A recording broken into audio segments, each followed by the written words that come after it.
Al Capone may have ruled over Chicago.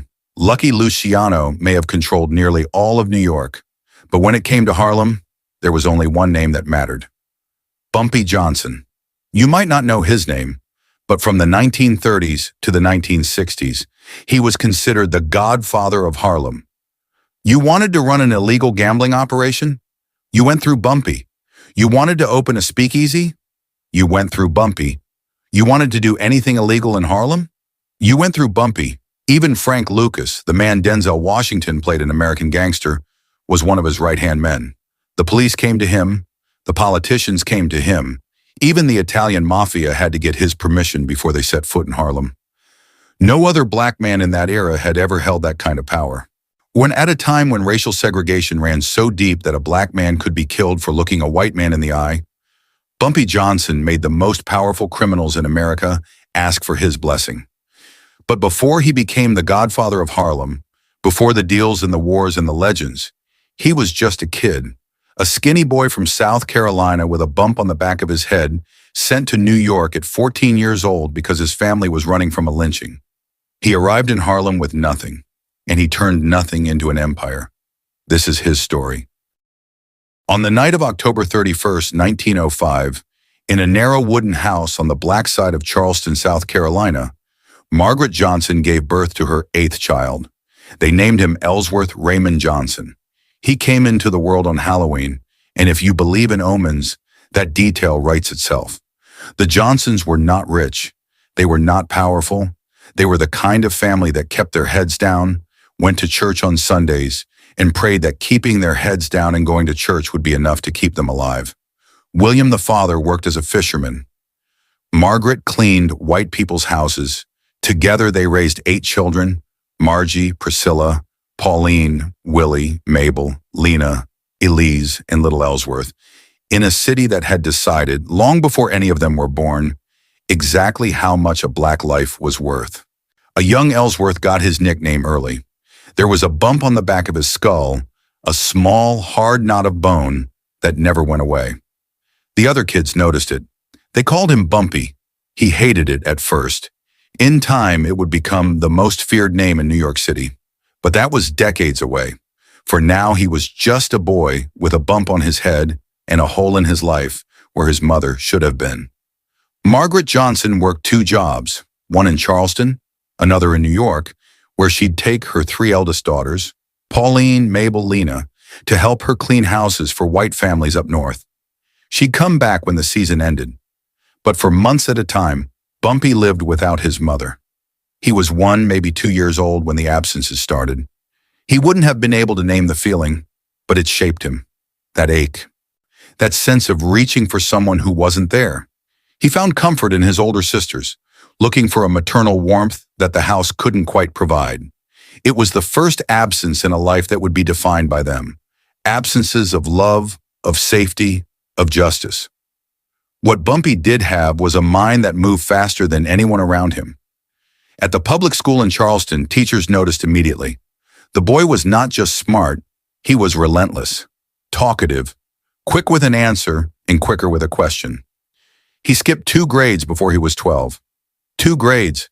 In a segregated school with hand-me-down textbooks and teachers who were barely paid, this skinny kid was outrunning the system. And here's the thing that haunted him for the rest of his life. He never finished. He never got his diploma. And the boy who skipped 2 grades would leave school before high school was over, and he would carry that shame like a stone in his chest. Years later, when he was the most powerful man in Harlem, he'd tell people he'd attended a prestigious school in Charleston where the wealthiest black families sent their children. He'd say he'd gone to a university in New York. None of it was true, but Bumpy was so charming, so effortlessly convincing that nobody ever questioned him. They'd look at this man who could quote poetry and discuss philosophy and play chess like a grandmaster, and they'd think, of course he went to college. How else do you explain a mind like that? The answer was simpler and sadder than any diploma. Bumpy Johnson was brilliant because he was born that way. And he never got the chance to use it, because the world he was born into didn't build schools for boys like him. It built something else entirely. In 1904, 1 year before Bumpy was born, A 21-year-old black man named Kit Bookard went fishing with 6 white men in Berkeley County, about 60 kilometers from where the Johnson family lived. On the walk home, there was an argument. Bookard had threatened to strike one of the men, apparently because the man had hit his younger sister. That was his crime. Wanting to protect his sister, he was arrested, fined $5 he didn't have, thrown into a jail cell, and then a group of white men came for him. They dragged him to the edge of a river. What they did to him there is difficult to say out loud. They scalped him. They gouged out his eyes. They cut off his tongue. They cut off his genitals. Then they tied his body to an iron grate and threw him into the water to drown. Not a single person was ever punished. That was Charleston. That was the air Bumpy Johnson breathed as a child. Not a story from another century, from his own backyard, his own lifetime.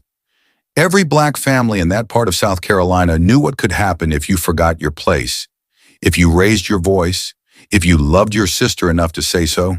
So when Bumpy's older brother Willie came home one evening, he was 19, Bumpy was 10, and told the family he'd been accused of killing a white man, nobody asked questions.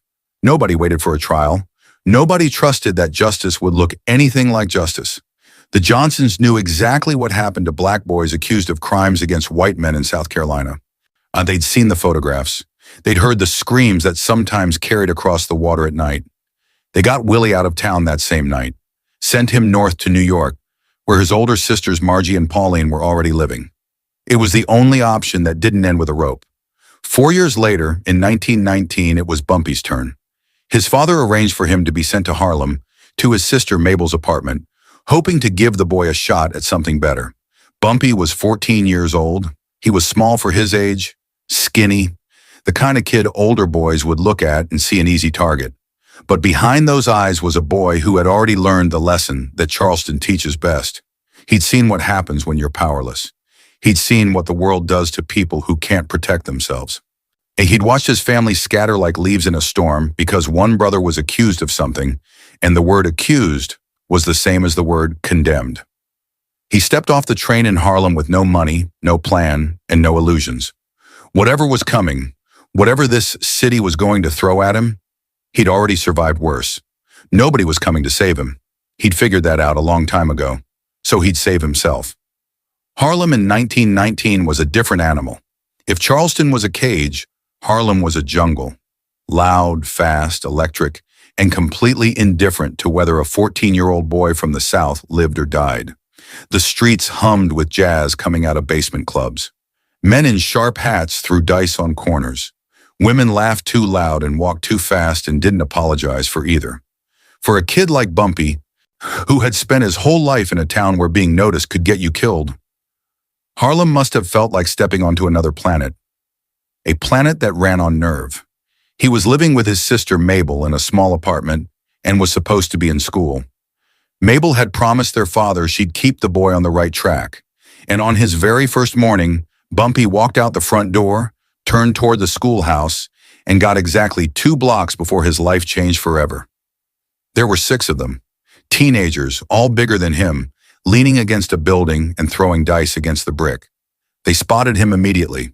The new kid, the small kid, the one who walked like he didn't know the rules yet. One of them called out, "Hey, you, country, what you got in your pocket?" Bumpy didn't flinch, didn't speed up. He didn't look at the ground the way the South had taught him to look at the ground when trouble came wearing a white face. He looked the boy dead in the eye and said, "My hand." "Why? You got a problem with that?" The boys laughed. One of them, a kid they called Junie, grinned and said something about the country boy having a mouth on him. But the one they called 6 and 8 wasn't laughing. He stepped closer, told Bumpy to take his hand out of his pocket. Let him see what was in there. Now, what happened next is the kind of moment that separates the people who become footnotes from the people who become legends. Bumpy looked at this kid, taller, heavier, older, and said, calm as Sunday morning, "Man, you don't want me to take my hand out of my pocket, 'cause if I do, I'm going to smash it against your head." The corner went quiet. Then the bet started. A boy named Finley put his money on 6. Another one, Nat, put his on the new kid. Nobody had even thrown a punch yet, and there was already money on it. That was Harlem, 6th through 1st, A big wide swing aimed at Bumpy's chin. He missed. Bumpy was smaller and faster, and he moved like he'd been expecting that exact punch his entire life. Six stumbled, lost his balance, and that's when Bumpy pulled his hand out of his pocket. He'd been holding coins, a fistful of them. And when that fist connected with the middle of Six's face, the sound was something between a crack and a wet snap. Six's nose broke. Blood sprayed across the sidewalk. The kid dropped to his knees, clawing at Bumpy's pants, trying to pull himself back up.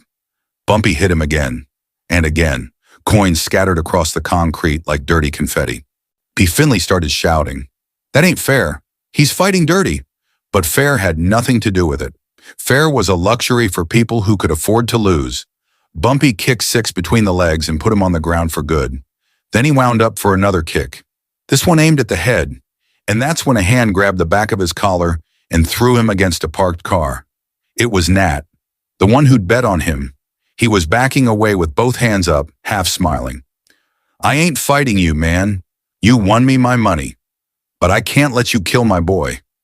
Bumpy, chest heaving, blood on his knuckles, coins still rolling in the gutter, looked at Nat and grinned.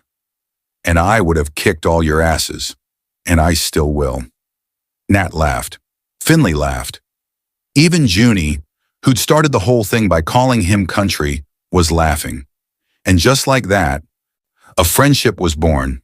Not the polite kind, the kind that's forged in blood on a sidewalk and lasts until somebody dies. Bumpy, Nat, Finley, and Junie. They'd be together for the next 40 years, through wars and prison sentences and funerals and fortunes. Through everything. Bumpy never went back to school. Not that day, not ever. Every morning he'd leave Mabel's apartment like he was heading to class, and every morning he'd meet his new crew on the corner instead. They hustled, played pool for money, shot craps, sold newspapers, swept sidewalks in front of stores for tips. It wasn't much, but it was theirs. And Bumpy, the kid who'd skipped 2 grades and could have out-talked half the lawyers in Charleston, quickly proved he was the brains of the operation. It was his idea to stop sweeping sidewalks and start charging store owners for protection instead. Not threats, just a quiet suggestion. This is a rough neighborhood. Things happen. We can make sure nothing happens to you. It was through that little racket that Bumpy crossed paths with a man named Bub Hewitt. Bub was everything Bumpy was not. 6'1", built like a wall, and the kind of violent that made other violent men walk the other direction. He never left home without a knife, a bat, or a gun, and sometimes all three. Bub made his money the same way Bumpy did, except on a much bigger scale. He extorted local businesses for protection fees and crushed anyone who refused. One day, Bub walked into a new grocery store on 7th Avenue to offer his services. The owner, trembling, pointed through the window at a 16-year-old kid leaning against Bub's own car with his arms crossed. "That little boy," Bub said, laughing. He walked outside, told Bumpy to get off his car. Bumpy didn't move. "Get off my block." Bub stared at him. "Your block? How the hell is this your block?" Bumpy shrugged. "'Cause me and my boys claimed it. At least we claiming this store. Now Bub Hewitt could have broken every bone in Bumpy's body without breaking a sweat." The kid was half his size and half his age, but something in the way Bumpy stood there, not begging, not bluffing, just standing, made Bub pause. He'd seen 100 tough kids on these streets. Most of them were pretending. This one wasn't. Bub offered him a partnership, and Bumpy accepted. It was the first time a powerful man had looked at Bumpy Johnson and seen not a target, not a kid, but someone worth standing beside. It would not be the last. There is a particular kind of woman that history doesn't know what to do with. Too powerful to ignore, too dangerous to celebrate, too black and too female for the textbooks to give her the pages she deserved. Stephanie St. Clair was that woman. She was born in the French Caribbean, Martinique or Guadeloupe, depending on who was telling the story, and arrived in Harlem sometime in the early 1910s speaking French, carrying herself like royalty and possessing a talent for numbers that would have made her a fortune on Wall Street if Wall Street had let women like her through the front door. Since it didn't, she built her own Wall Street, on the streets of Harlem, in the shadows, and she built it bigger than anyone expected.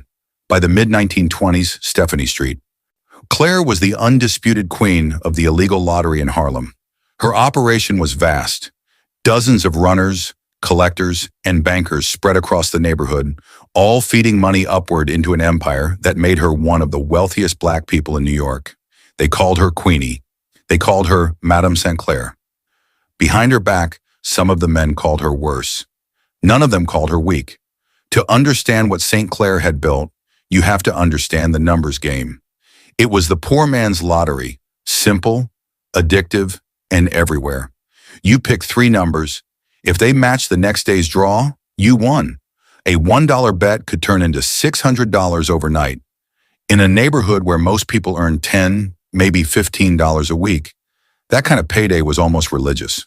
It was hope with a price tag. And every single day, thousands of people in Harlem reached into their pockets and paid it. By the early 1930s, the numbers game in Harlem was generating more than $50 million a year. $50 million. During the Great Depression, when the rest of the country was standing in breadlines. Some of the lottery operators were earning more money than the President of the United States, and every dollar of it was tax-free, unregulated, and completely controlled by black people. It was, in its crooked way, the most successful black-owned industry in America. The only one the system hadn't figured out how to steal yet. That's where Bumpy came in. St. Clair hired him first to protect one of her lottery spots. Simple bodyguard work, stand at the door, look mean, make sure nobody with bad intentions got inside. But Bumpy had a way of doing simple work that made it look like art. He was alert without being nervous, calm without being lazy, the kind of presence that made trouble reconsider before it walked through the door. St. Clair noticed. She noticed the way her runners relaxed when Bumpy was around. She noticed the way problems seemed to solve themselves before they reached her desk. Within weeks, she pulled him off the lottery and made him her personal bodyguard. It was more than a job. It became something closer to a friendship, though neither of them would have used that word. They were too proud for sentiment. But Bumpy admired St. Clair in a way he admired very few people. She had class, real class. Not the performed kind, but the kind that comes from knowing exactly who you are and refusing to be anything less. She wore fine clothes. She spoke perfect English and perfect French. She wrote letters to the newspapers denouncing corrupt politicians by name. And when someone threatened her business, she didn't run. She didn't negotiate. She fought. Bumpy saw something of himself in that. The refusal to bend, the willingness to bleed rather than bow. He escorted her to meetings, to plays, to dinners where she sat among Harlem's elite and held court like a woman born to it. And in return, St. Clair gave Bumpy something he'd never had before, a seat at a table that mattered. She introduced him to the people who ran Harlem's underground economy, the bankers, the operators, the fixers. She showed him how the real money moved, not the nickels and dimes of a protection racket, the rivers of cash that flowed through the numbers game every single day. Bumpy learned fast. He always did. Within a year, he was the most sought-after bodyguard in Harlem. His reputation grew by the week, not from bragging, but from the quiet accumulation of incidents where things could have gone very wrong and didn't, because Bumpy was standing in the right place at the right time with the right look in his eye. But the 1920s were not kind to Bumpy in every way. The same years that built his reputation also built his criminal record. He was arrested for burglary and served 2 years of a 10-year sentence, then 2 more years for assault, then again for theft. Each time he went in, he came back a little harder, a little quieter, a little more certain that the straight world had nothing to offer him. And each time he came back, Harlem welcomed him like he'd never left. His crew was always waiting. His reputation was always intact. The streets had a long memory for men who earned their respect the hard way. Stephanie St. Clair watched all of this. She saw the boy becoming something more dangerous than a bodyguard. He was becoming a leader, the kind of man that other men follow, not because they're afraid of him, but because they believe in him. She filed that away. She didn't know it yet, but the day was coming when she would need a man like that, not to stand at her door, not to escort her to the theater, but to fight a war. Because out in the Bronx, a man named Dutch Schultz had just discovered that Harlem was sitting on a gold mine, and he wanted every last ounce of it. The Queen of Harlem was about to need a knight, and whether he knew it or not, Bumpy Johnson had been training for the role his entire life. His real name was Arthur Flagenheimer. He hated it, thought it sounded soft, so he renamed himself Dutch Schultz after a Bronx street gang he'd admired as a boy, and he spent the rest of his life making sure that name meant something no one would ever forget. By the time he turned his eyes toward Harlem, Dutch Schultz was one of the most feared men in New York and one of the most unhinged. He had made his fortune during Prohibition, running bootleg liquor through the Bronx with a ruthlessness that even other gangsters found excessive. Schultz didn't just beat his enemies, he dismantled them. There was a story that made the rounds, the kind of story people told in low voices when his name came up. He and his men had once beaten a man nearly to death, tied him to a chair, blindfolded him with a rag soaked in discharge from a sexually transmitted disease, and left him there until the infection took his eyesight, permanently. The man hadn't crossed Schultz on anything important. He'd just been slow with a payment. That was the kind of man Dutch Schultz was. Not just violent, creative about it. The violence wasn't a tool for him. It was a language, the only one he trusted. Then in 1933, Prohibition ended. The country could drink legally again, and just like that, the river of money Schultz had built his empire on dried up overnight. He needed a new source of income. He needed it fast. And someone, one of his men, a numbers runner with connections uptown, whispered 2 words in his ear that changed everything. Harlem's lottery. $50 million a year. Mostly cash. No government oversight. No armed security worth worrying about. Run entirely by black operators who had no political protection, no police allies, no connections to the 5 families. To a man like Schultz, it wasn't a business opportunity. It was a buffet. He started slow, sent men into Harlem to visit the lottery operators one by one. The pitch was simple, almost friendly. Schultz wanted to join their operations. In exchange, he'd guarantee police protection. He had cops on his payroll already, and he'd make sure nobody kidnapped them or their families. The threat, of course, was the offer itself. The kidnappings Schultz was promising to prevent. His own men were doing them. The police raids that suddenly increased. Schultz had arranged those too. It was a protection racket dressed up in a handshake, and everyone in Harlem knew exactly what it was. One by one, the operators folded. What choice did they have? These were businessmen, not soldiers. They ran numbers, not guns. When Schultz's enforcers showed up at their doors, white men in dark coats carrying baseball bats and bad intentions, most of them did the math and signed over a piece of their operation. Then a bigger piece. Then all of it. And then there was Bub Hewitt.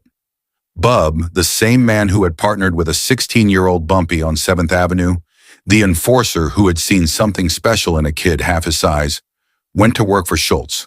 The money was too good. $300 a week, which in the middle of the Depression was the kind of paycheck that made principals feel like a luxury. Bub became Schultz's main enforcer in Harlem. He knew the streets. He knew the operators. When he knew where the money was hidden and who would break easiest, he was the perfect weapon, a black man doing a white man's dirty work in a black neighborhood. Bub went to see Stephanie St. Clair. He told her Schultz wanted her in the fold. Join the organization. Keep your title. Keep your people. Just send the money upstream. St. Clair listened. She was not a woman who interrupted. And when Bub finished talking, she told him to get out of her sight. That refusal cost her everything except her dignity. The pressure became relentless. Her lottery spots were raided. Her runners were dragged into alleys and beaten bloody. Drive-by shootings tore through the fronts of businesses that carried her name. Her employees, men who had worked for her for years, men who owed her their livelihoods, were told in plain language what would happen to their families if they kept showing up to work. Some stayed. St. Clair had that effect on people. She could stand in front of a room of terrified men and say, what kind of men would desert a lady in a fight, and they'd feel ashamed enough to stay one more week. Then one more. But shame only holds a line for so long when the other side is sending men with guns. Week by week, her empire shrank. The queen was losing her kingdom, and she knew it. But she held on. Not because she believed she could win alone. She held on because she knew something that Schultz didn't. She knew that somewhere inside a prison upstate, a man was counting down the days until his release. A man who had never backed down from anyone. Not from the bullies on his first day in Harlem. Not from Bub Hewitt's fists. Not from the police. Not from any power that told him to kneel. A man who had one quality that Schultz, for all his money and all his violence, could never buy. He would rather die than let a white man take what belonged to black people. Bumpy Johnson was coming home. And when he did, Harlem was going to war. He'd been out for 2 days. 2 days of breathing air that didn't smell like concrete and sweat. 2 days of walking streets he hadn't walked in 2.5 years. Bumpy was 25 years old, lean from prison food, hard from prison time, and already being pulled in 2 directions by forces that didn't care whether he was ready. He found Bub Hewitt at a bar on Lenox Avenue. Or maybe Bub found him. It was hard to tell with men like these, gentlemen who could feel each other's presence on a block the way animals feel a change in weather. Bub was sitting at the counter. He looked up when Bumpy walked in, and something crossed his face, something between affection and calculation. He patted Bumpy on the shoulder. "I see you made it home." "Welcome back. How'd they treat you up there? How you think?" "Like shit," they both laughed. It was the easy laughter of 2 men who'd once shared the same streets and the same enemies. But both of them knew what was underneath it. Everyone in Harlem knew. Bub worked for Schultz now, and Schultz wanted Bumpy. Bub didn't waste time. He laid it out the way a businessman lays out an offer, clean, direct, no emotion. Same work Bumpy had been doing before prison, keep people in line, make sure the lottery operators did what they were supposed to do. And what they weren't supposed to be doing was running numbers for anyone but Schultz. $200 a week, maybe more if Bub could talk to the Dutchman. $200 a week in 1931, during the Depression. Most men in Harlem would have taken that offer before the sentence was finished. Most men would have shaken Bub's hand, ordered a drink, and spent the rest of the evening convincing themselves they'd made the smart choice. And they wouldn't have been wrong. It was the smart choice. It was the safe choice. It was every reasonable choice a man could make when the alternative was a war he'd almost certainly lose. Bumpy heard the number. He'd heard that Bub was making $300. He mentioned it. Bub raised an eyebrow. "So now you think you should be getting what I get? I told you you're smelling yourself." But he softened. He'd said he'd talk to Schultz, said they could work something out. And this is the moment, the hinge of the entire story. Every chapter before this has been building toward what Bumpy says next. Every chapter after it will be shaped by it. He looked at Bub, a man he'd known since he was 16, a man who'd given him his first real shot in the underworld. And he turned down the money. "Nah, don't do that. I can't never see myself siding with the white man over the black man. You do what you got to do, and I'll see what I'm going to be doing." They shook hands and they parted ways.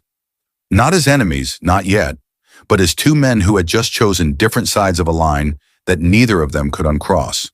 That same night, Bumpy went to see Stephanie St. Clair. He didn't knock softly. He didn't sit down and discuss options over tea. He walked in and told the Queen of Harlem exactly what he wanted to do.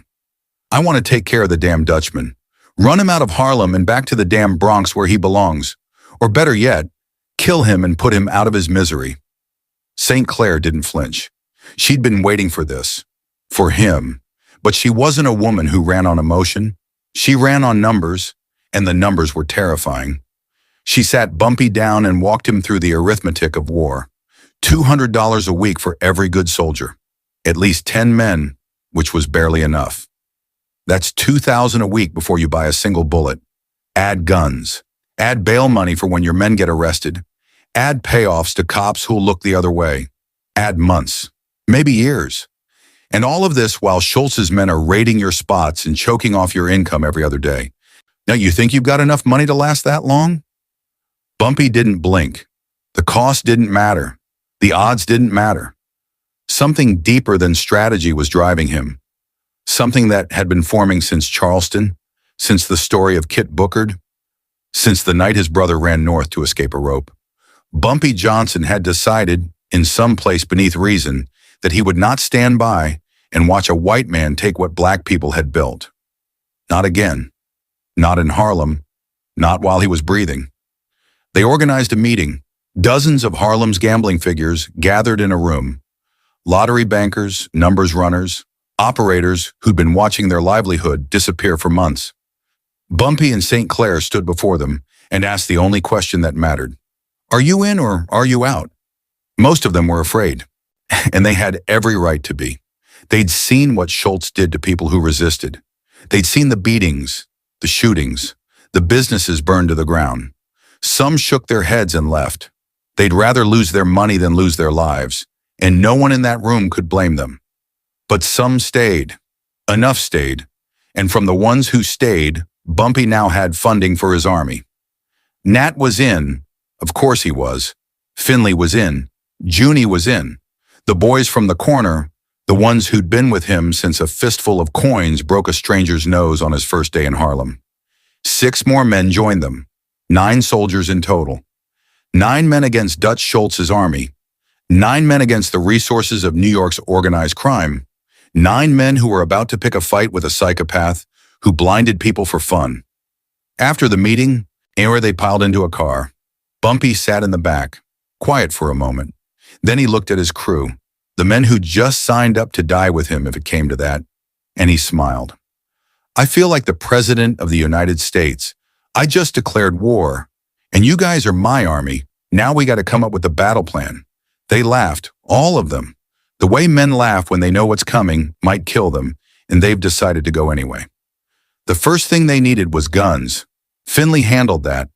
He was the kind of man who could find a pistol in a Sunday sermon if you gave him 20 minutes and didn't ask questions.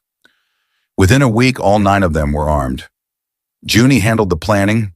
He was the second brain of the operation, the one who could look at a problem from 4 angles while everyone else was still staring at the first. Nat handled the paybacks. He was the fist, the blade, the man you sent when the message needed to be written in something more permanent than words. And Bumpy was the general. He knew from the start that they couldn't fight this war the way Schultz expected. 9 men against an army backed by the resources of New York's organized crime. A straight fight would last about a week. So Bumpy didn't fight straight. He fought dirty. He fought smart. He fought the way a man fights when losing means losing everything. They used Harlem itself as a weapon. Schultz's soldiers were mostly white, Italian, Irish, a few hired guns from the Bronx, and they stuck out on these streets like blood on snow. They couldn't walk 2 blocks without being spotted. Couldn't sit in a diner without someone slipping out the back to make a phone call. Bumpy's crew, on the other hand, were sons of this neighborhood. They could hit one of Schultz's operations, disappear into an alley, walk through a barbershop's back door, and be sitting on a stoop 3 streets away sipping coffee before anyone knew what had happened. It was guerrilla warfare in its purest form, and Harlem was the jungle they'd grown up in. The first months were chaos. Bumpy's men hit Schultz's collectors. Schultz's men retaliated against St. Clair's spots. People were beaten in doorways. Shots were fired from moving cars. The streets of Harlem, which had always been rough, became genuinely dangerous. The kind of dangerous where a wrong turn on the wrong block at the wrong hour could end a life that had nothing to do with any of it. And through it all, there was Bub. Bub Hewitt was still Schultz's top enforcer in Harlem, and the fact that he and Bumpy had once been partners made the fighting between their crews deeply personal. This wasn't business anymore. It was a broken friendship playing out in broken bones. The 2 factions clashed repeatedly, ambushes, standoffs, the kind of violent encounters that left men limping and swearing oaths of revenge into their pillows at night. Neither side could land a killing blow. They were too evenly matched, too familiar with each other's tricks. It was like watching 2 brothers try to destroy each other, because in a way, that's exactly what it was. The Bub chapter ended in April 1933, 6 months into the war, when Bub was arrested on charges unrelated to the conflict and sentenced to 2 to 5 years in prison. With him gone, most of his crew lost their nerve. They scattered. A few diehards stayed loyal to Schultz, but the heart of his Harlem operation, the local muscle, the men who knew the territory, had been ripped out. Schultz replaced Bub with a man named Ulysses Rollins. Rollins was a different kind of problem. Where Bub had been a businessman who used violence, Rollins was a violent man who happened to do business. He was fearless, reckless, and he had one clear objective: kill Bumpy Johnson. In the summer of 1935, they finally met. Bumpy was out for dinner with a woman, walking calmly down a Harlem street on a warm evening, when he saw Rollins coming at him with a knife. No words, no warning, just a blade and a sprint. They went to the ground, rolled across the pavement, grappling, slashing, and then Bumpy got hold of the knife. What he did with it was the kind of thing that becomes legend, not because people want to remember it, but because they can't forget it. He slashed Rollins across the face and body so severely that when it was over, one of Rollins's eyeballs was hanging from its socket by the ligaments. The man was lying in the street in a pool of his own blood, barely conscious, barely human-looking. Bumpy stood up, adjusted his tie, stepped over the body, and announced to his date that he suddenly had a craving for spaghetti and meatballs. Now, most men, most sane men, would have stayed in a hospital after something like that. Rollins was not most men. That same night, wrapped in bandages from head to waist, he left the hospital. He found Bumpy sitting in a restaurant on 125th Street. He pulled out a gun, aimed it at Bumpy's head, and fired. The bullet went through Bumpy's hat, clean through the fabric, an inch from his skull, and into the wall behind him, where it struck an innocent woman and killed her instantly. A bystander, a person who had nothing to do with any of this. Dead because two men who hated each other couldn't finish what they'd started. A police officer who happened to be in the restaurant arrested Rollins on the spot. He received a heavy sentence. He would not be coming back. Bumpy picked up the hat, looked at the hole, and made a decision he would keep for the rest of his life. He would never wear a hat again. With Bub in prison and Rollins gone, Schultz's grip on Harlem was weakening, but the Dutchman was still alive, still dangerous, still backed by men with deeper pockets than Bumpy could ever match. If the war was going to end, Bumpy needed to reach higher than Schultz. He needed to talk to the one man in New York who could make Schultz disappear, or make Bumpy disappear trying. At the end of 1934, Bumpy Johnson picked up a phone and requested a meeting with the boss of the entire American Mafia, Lucky Luciano. The first meeting didn't go the way Bumpy wanted. He sat across from Lucky Luciano at the end of 1934, the most powerful crime lord in America, a man who controlled an empire that stretched from the docks of Manhattan to the back rooms of Congress. And he told him, in plain language, that the war in Harlem needed to stop, that Schultz was out of control, that people were dying for no reason other than a white man's greed. Luciano listened. He was always a listener first. Quiet eyes, manicured hands. The kind of stillness that made you wonder whether he was considering your words or your funeral. When Bumpy finished, Luciano told him, calmly, that he couldn't get involved. Not his problem, not his war.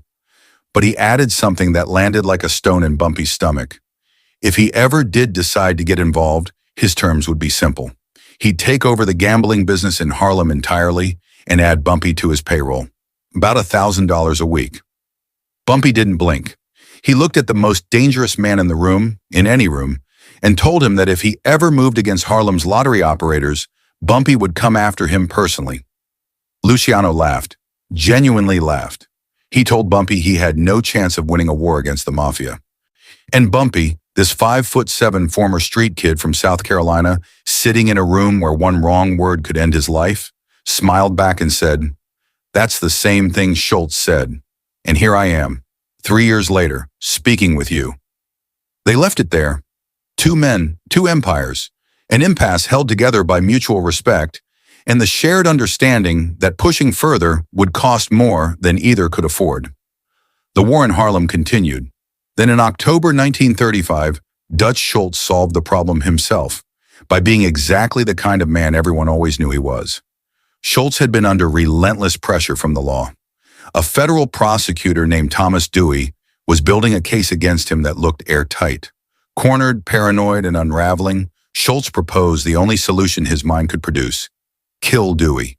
Assassinate a federal prosecutor in broad daylight. It was the kind of plan that only a man who had lost his grip on reality would consider, and Schultz was dead serious about it. Luciano said no. So did every other boss in the syndicate. Killing a prosecutor would bring the full weight of the federal government down on every crime family in the country. It was suicide disguised as strategy. But Schultz wouldn't let it go. He kept pushing, kept insisting.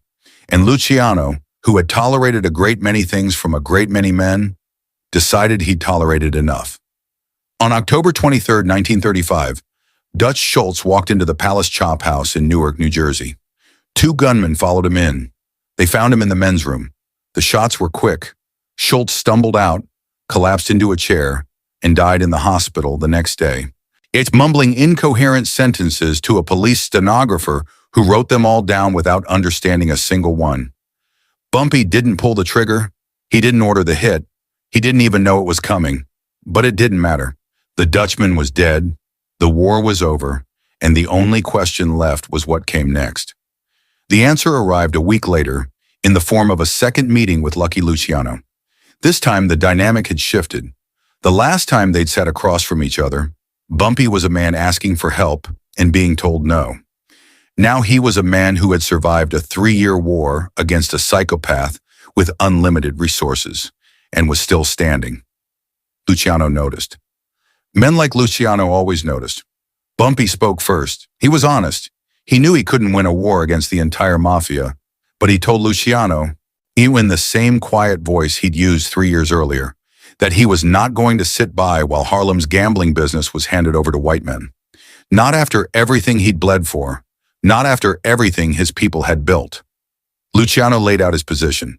The existing operators, the ones who had supported Bumpy during the war, could keep their businesses, but any new lottery opening in Harlem would fall under mafia control. Bumpy countered, he wanted to be Luciano's partner in Harlem, not an employee, a partner, meaning the mafia would take no action in the neighborhood without his agreement and a share of the profits. They negotiated for hours. At one point, Luciano leaned forward. "Don't you realize I'm doing you a favor? I could kill you right now and just take over everything." Bumpy smiled.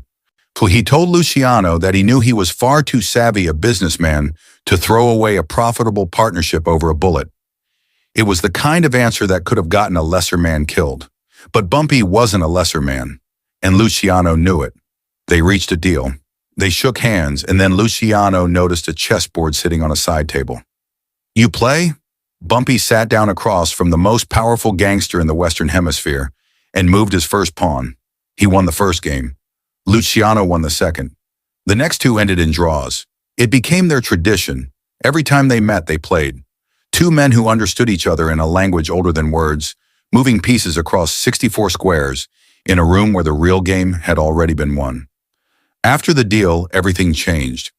When Bumpy walked into a bar, drinks appeared without being ordered. When he walked into a club, the best table cleared. Women who'd never looked at him twice now found reasons to stand close. Celebrities introduced themselves. Italian gangsters who had once dismissed him as a street hustler now nodded with respect when he passed. Bumpy Johnson was 30 years old. He had done what no black man in America had ever done. Sat across from the king of organized crime, refused to kneel, and walked away with his crown intact. The boy from Charleston with the bump on his skull had become the Godfather of Harlem. And for a little while, it seemed like nothing could touch him. The years between the Luciano deal and the fall were, by Bumpy's standards, almost peaceful. Almost. He'd done another prison stretch, criminal assault. He could 10-year sentence for beating a pimp who'd hurt one of the girls he was protecting, and served time at Dannemora, where, as fate would have it, Lucky Luciano was also incarcerated. The two men continued their chess games behind bars. Bumpy even saved Luciano's life in the prison yard, shoving and punching a man who'd tried to stab the boss with a sharpened piece of metal. That favor earned Bumpy some good Italian food during his stay. It would also earn him something far more valuable later. When Bumpy walked out of Dannemora in 1947 and returned to Harlem, the landscape had shifted. Luciano had been deported to Italy. The Italians who'd taken over his operations, Joe Adonis, Frank Costello, Meyer Lansky, a rising captain named Anthony Fat Tony Salerno, were tightening their grip. And they welcomed Bumpy with a thick envelope of cash in a brand new Lincoln Continental. Bumpy looked at the car and said he preferred Cadillacs.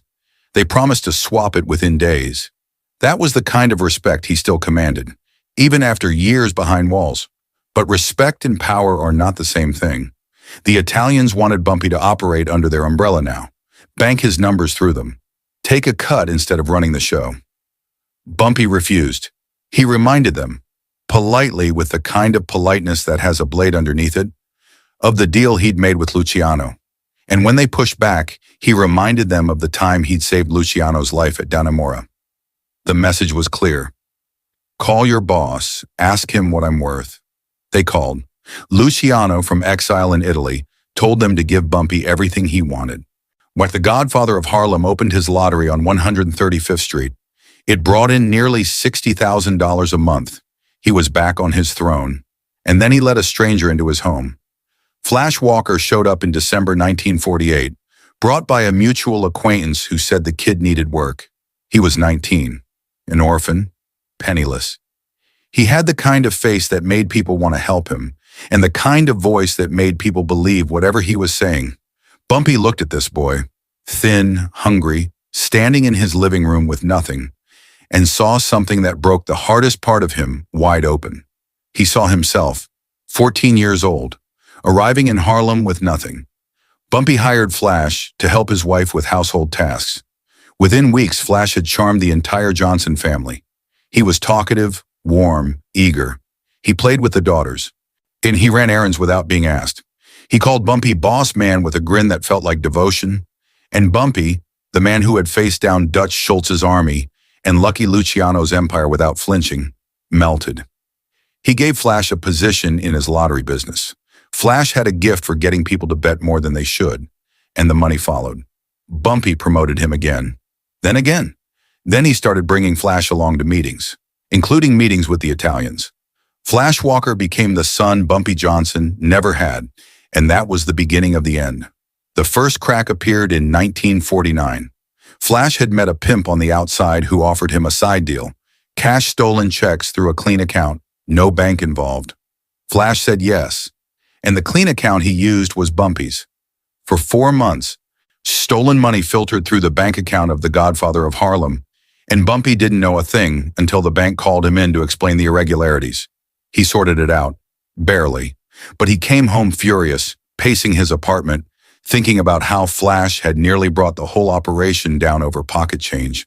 Then his daughter walked into the room. She was 16 years old. She told her father that Flash had patted her on the backside earlier that day. Before Bumpy could speak, his other daughter appeared and said the same thing. She said Flash had told her he couldn't wait to get her alone. She said it wasn't the first time. Bumpy was already out the door before she finished the sentence. He found Flash leaving his house, didn't say a word. Just stepped out of the Cadillac and hit him with a right hook that dropped him to the pavement. Then he was on top of him, punching, screaming every foul name the English language could produce. Flash's face became unrecognizable. Bumpy stood over the body, breathing like a man drowning, and delivered a final kick to his head. "Stay away from me and my family, or I'll kill you next time." Next time. That was the word that destroyed him. Not "this is the end." Not a bullet. Next time. Which meant there was still a door open, and Flash Walker walked right back through it. At a card game that night, Bumpy's oldest friend said what needed to be said. Junie told him he should have killed Flash. Nat said he'd do it himself if Bumpy wouldn't. "That boy knows too much. If you ain't going to take care of him, I will." Bumpy waved them off. Mind your business. I did what I had to do and it's over." It was not over. Flash called the Narcotics Bureau. He told them Bumpy Johnson was selling heroin. The agents didn't believe him. None of them had ever heard of Bumpy dealing drugs. But they didn't need to believe him. They needed leverage. And a name like Bumpy Johnson, sitting in an interrogation room, was leverage enough to crack open every racket in Harlem. They arrested him. They offered him a deal. "Give us names and we drop the charges." Bumpy told them to go to hell. Every time they asked, he told them again. The trial came in June 1953. The jury deliberated for 3 hours, a good sign, his lawyer said, since guilty verdicts usually took longer. The lawyer was wrong. Guilty on 2 counts of drug trafficking. 15 years. They sent him to Alcatraz, the Rock, like a slab of concrete in the middle of San Francisco Bay, where the fog never lifted and the guards called you by a number instead of a name. It was designed to break men. The federal government had built it specifically for that purpose, to take the most dangerous, the most defiant, the most unbreakable men in the country and grind them into silence. Bumpy Johnson would spend the next 10 years there, not because of Dutch Schultz, not because of the mafia, not because of any enemy who had ever faced him in the street, because he had loved the wrong person, and he had been too proud to listen when every man who'd ever bled for him begged him to let go. The gate opened and Bumpy Johnson walked out into sunlight he hadn't felt in a decade. 10 years. 10 years of concrete and fog and a number where his name used to be. Now 10 years on a rock in the middle of San Francisco Bay where the guards didn't care who you were on the outside because on the inside you were nothing. He was 57 years old. His hair had gone gray. His knees ached in the mornings. But his back was straight and his eyes were clear. And when he saw the 1962 Cadillac Eldorado convertible idling at the curb with Junie behind the wheel, something cracked open in his chest that he hadn't let himself feel in a very long time. Junie grinned at him, didn't say much, didn't need to. He'd been waiting for this day the same way a man waits for a season to change, not with impatience, but with faith that it would come. Bumpy got into the car. They drove east, toward Harlem. The news traveled faster than the Cadillac. By the time they crossed into the neighborhood, the streets were already filling. It started with a few people on a corner, pointing, whispering, "Is that him? That's him. Bumpy's home." Then more people came out, from storefronts, from apartment windows, from barber shops and churches and diners, where the coffee went cold because everyone had gotten up to look. They lined the sidewalks. They clapped. They threw confetti from fire escapes. Children sat on their father's shoulders and pointed at the man standing up in the back of the convertible like they were watching something they'd tell their own children about someday. Bumpy stood in that car with tears running down his face and he waved. Not the wave of a gangster, not the wave of a man performing power, the wave of a man who had spent 10 years wondering if anyone still remembered him and had just gotten his answer. Which they remembered. He settled back into Harlem the way a river settles back into its bed after a flood. Quietly, naturally. As if the last decade had been a detour, not an exile. The old rhythms returned, the meetings, the handshakes, the respect that followed him down every block like a shadow he'd earned with 40 years of blood and loyalty. He was still Bumpy. He was still the man you went through, but something was different now, and everyone who loved him could see it even if none of them said it out loud. The man who had survived 15 gunshots, 3 wars, and the loneliest prison in America was losing a fight he couldn't punch his way out of. His heart was failing. It had started in early 1967.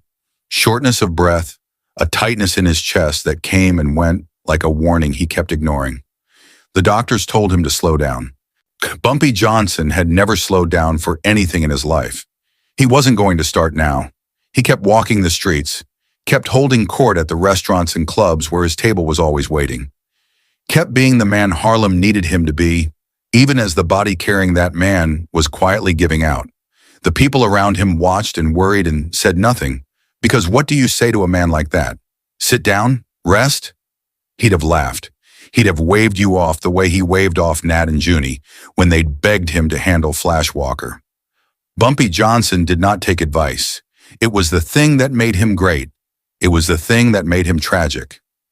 July 7th, 1968, a warm evening in Harlem.